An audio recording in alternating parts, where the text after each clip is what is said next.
बंगाल की सियासत में महिला वोट बैंक बना game changer. BJP versus TMC में सीधी टक्कर।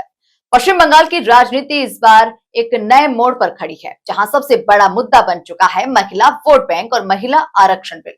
चुनावी माहौल पूरी तरह से गर्म है और मुकाबला सीधे तौर पर नरेंद्र मोदी की बीजेपी और ममता बनर्जी की टीएमसी के बीच सिमटता नजर आ रहा है।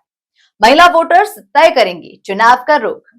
सीएसडीएस के आंकड़ों के मुताबिक पश्चिम बंगाल में महिला मतदाता इस बार चुनाव का पासा पलटने की ताकत रखती है। पिछले विधानसभा चुनाव में महिलाओं का झुकाव टीएमसी की ओर ज्यादा देखा गया था, जिसने ममता बनर्जी की सत्ता में वापसी में अहम भूमिका निभाई थी। अब बीजेपी की रणनीति। इस बार बीजेपी महिला आरक्षण बिल और महिला केंद्रित योजनाओं के जरिए इस समीकरण को बदलने की कोशिश कर रही है। पार्टी का फोकस खास तौर पर महिला सुरक्षा, आर्थिक सशक्तिकरण और केंद्र की योजनाओं के प्रचार पर है, ताकि महिला वोटर्स को अपने पक्ष में किया जा सके। टीएमसी का काउंटर प्लान। वहीं ममता बनर्जी अपने मजबूत महिला वोट बैंक को बचाए रखने के लिए नए सियासी दांव चल रही है। राज्य सरकार की कल्याणकारी योजनाएं और महिलाओं के लिए विशेष लाभ टीएमसी की रणनीति का अहम हिस्सा है। साथ ही परिसीमन का मुद्दा भी अब राजनीतिक बहस के केंद्र में आ गया है। किसके साथ जाएगी दीदी की महिलाएं?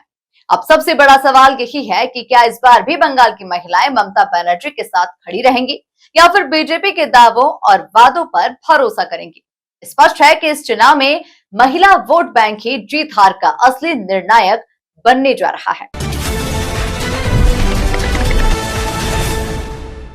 बंगाल क्या सोच रहा है?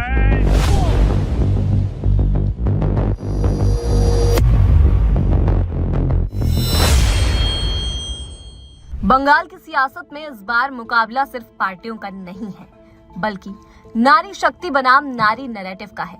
जैसे जैसे चुनाव नजदीक आ रहे हैं, सियासी पारा हाई है, बयानबाजी चरम पर है और दांव पहले से कहीं ज्यादा बड़ा हो गया है। एक तरफ है नरेंद्र मोदी, जो महिला आरक्षण और सरकारी योजनाओं के जरिए महिला वोटरों को साधने में जुटे हैं, तो दूसरी तरफ है ममता बनर्जी, जिनका पूरा राजनीतिक किला ही महिला वोट बैंक पर टिका है। सवाल साफ है, क्या दीदी का किला बचेगा या बीजेपी सेंध लगाने में कामयाब होगी? साफ है, इस बार चुनाव का सबसे बड़ा मुद्दा न तो सिर्फ विकास है, न ही सिर्फ पहचान की राजनीति, बल्कि केंद्र में है महिला वोटर और महिला आरक्षण का नैरेटिव। अगर आंकड़ों पर नजर डालें तो तस्वीर बेहद दिलचस्प बनती है। आंकड़ों के मुताबिक करीब 53% महिला वोटरों ने ममता बनर्जी की पार्टी टीएमसी को समर्थन दिया, जबकि बीजेपी को सिर्फ 33% महिलाओं का वोट मिला। यही 20% का भारी अंतर हर चुनाव में टीएमसी की जीत की सबसे मजबूत नींव बनता है। और सिर्फ समर्थन ही नहीं, भागीदारी भी।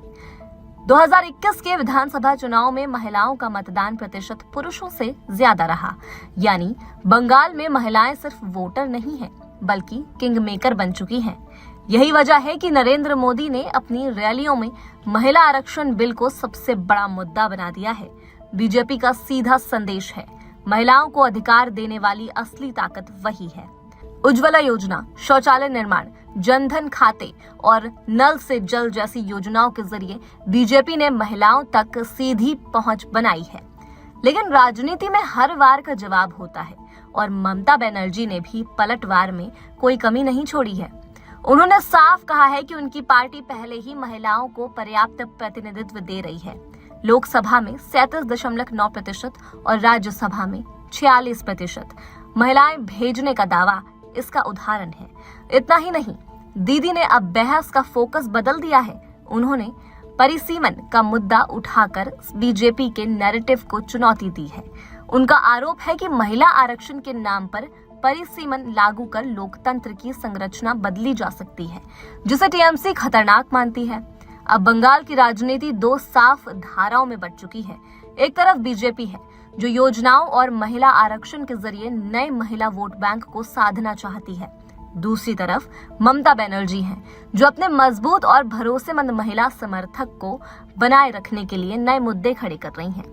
असली सवाल यही है, क्या बंगाल की महिलाएं दीदी के भरोसे को बरकरार रखेंगी या फिर बीजेपी के नए वादों और योजनाओं पर विश्वास जताएंगी? इस बार का चुनाव सिर्फ सत्ता का नहीं है, बल्कि नारी शक्ति के असली विश्वास का है और यही तय करेगा कि बंगाल की गद्दी पर अगला फैसला किसके पक्ष में जाएगा।